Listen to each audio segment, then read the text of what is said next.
करोति। इसमें क्या होता है, अरे पार्वती कहती अरे व्याकुल हृदय वाली तुम चिंतित क्यों हो। जब वो ऐसे कहती है कि तुम इतना तपस्या की उसके बाद भी तुम्हें सफलता नहीं मिली, तो पार्वती उसे कहती है कि अरे व्याकुल हृदय वाली तुम चिंतित क्यों हो, परेशान क्यों हो। अरे मैं आज तो इसमें देखते हैं नेपथ्य में कोई आता है तो अरे मैं आश्रम का ब्रह्मचारी हूँ, जल पीना चाहता हूँ। कोई आता है वेश धारण करके ब्राह्मण का, तो वो कहता है कि अरे मैं आश्रम का ब्रह्मचारी हूँ, जल पीना चाहता हूँ, घबराहट के साथ। तो घबराहट के साथ विजया, पार्वती जी कहती हैं विजया देखो कोई ब्रह्मचारी आया है। विजया शीघ्र गई। अचानक ही ब्रह्मचारी रूप धारी शिव वहां प्रवेश करते हैं। विजया कहती है ब्रह्मचारी तुम्हारा स्वागत है, आप बैठिए, यह मेरी सखी पार्वती है, शिव को प्राप्त करने के लिए यहाँ तपस्या करती है। तो ब्रह्मचारी कहते हैं तपस्विनी क्या तप के लिए पूजा की सामग्री है। वटु हे तपस्विनी किम कियार्थम पूजोपकरणम वर्तते, स्नानार्थम जलम सुलभम भोजनार्थम फलम वर्तते, त्वं तु जानसि एव शरीर माध्यम खलु धर्म साधनम। पार्वती तुष्टिम तिष्ठति। वो जो तपस्वी थे, ब्रह्मचारी थे, तो कहते हैं तपस्विनी क्या तप के लिए पूजा की सामग्री है, स्नान के लिए जल सुलभ है और भोजन के लिए फल है। तुम्हें पता ही है कि शरीर धर्म के साधनों में प्रथम साधन है। पार्वती चुप खड़ी हो जाती है। वटु हे तपस्विनी किमर्थम तपम तपः तपस्वी शिवाय। पार्वती पुनः तुष्टिम तिष्ठति। ब्रह्मचारी जो थे वो पूछते हैं तपस्विनी किस लिए तप कर रही हो, शिव के लिए। पार्वती पुनः चुप खड़ी हो जाती है।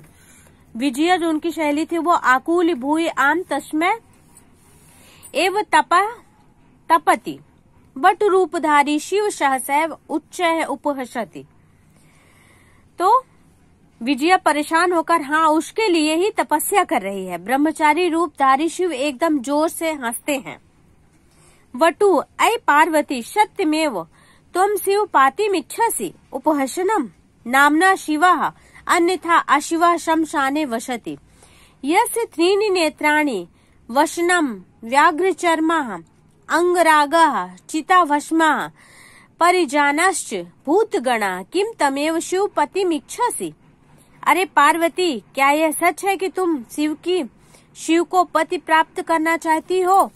हंसकर वह नाम से ही शिव है वरना अशिव है। वह शमशान में रहता है, जिसके 3 नेत्र हैं, वस्त्र बाघ की चर्म है, अंग लेप चिता की राख है तथा मित्रगण भूतों की टोली है। क्या उस शिव को ही पति चाहती हो।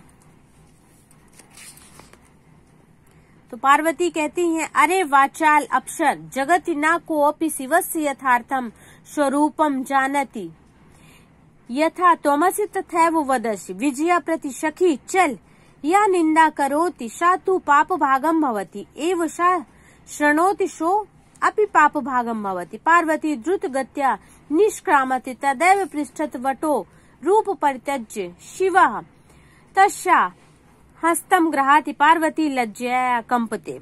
शिवः पार्वती प्रीतो अस्मि तव संकल्पेन अद्य प्रभूति, अहम तव तपोभि कृतादो अस्मि।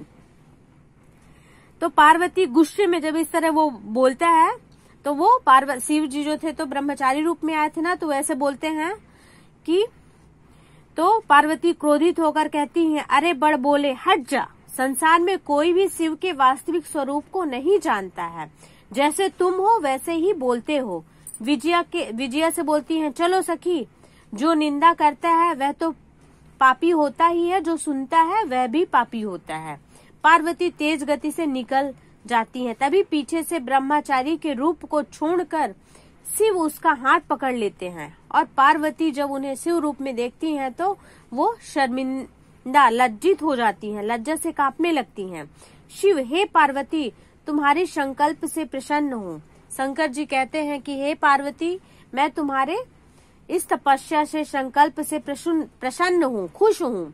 आज से लेकर मैं तुम्हारा तपस्या से खरीदा हुआ दास हूँ। बोलते हैं शंकर जी की आज तुमने मुझे अपनी तपस्या से खरीद लिया है और मैं अति प्रसन्न हूँ। मुंह नीचे की ओर करके पार्वती मुस्कुराती हैं। तो इससे हमें क्या शिक्षा मिलती है कि हम अगर किसी भी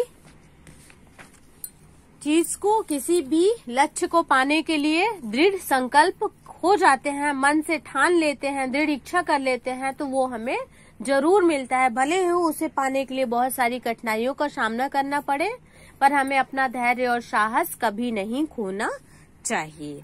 ओके, बाय।